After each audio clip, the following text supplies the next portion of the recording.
এদেরকে এখন জোড়া কেটে দেওয়া হবে। একজন আর একজনকে দেখতে না দেওয়াটাই সব থেকে ভালো হয়, কিন্তু মানে এই নটটার সাথে একটা মাদি নিয়ে আসছি আমরা। ওই মাদিটা জোড়া দেবো, আর এই মাদিটা আপাতত সিঙ্গেল করে রাখছি। এই জন্য একটা নট পালে ওই খুঁজে চলে যাচ্ছে কি কারণ হয়, টিনে যাও না, নিচে বসো বাজি করতে করতে। দেখুন এরা এখন শুধু মিটিংয়ের উপর মিটিং করবে।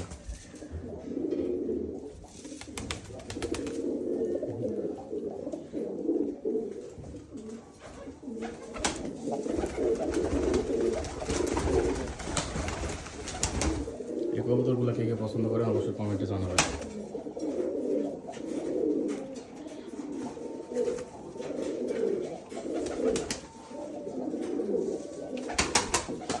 ওর একদম হিটে আছে, এখন যে কোনো মাদি দিলে সাথে সাথে জোড়া নিয়ে নিবে। ওই যে মাদিটা নিয়ে আসছে ওটারও ফিটনেসের একটা বিষয় আছে, ওটাও এই কারণে সিঙ্গেল করে রাখা হয়েছে। ওই ওর ফিটনেসটা ভালো হলে নিয়ে এসে জোড়া দিয়ে দেবো।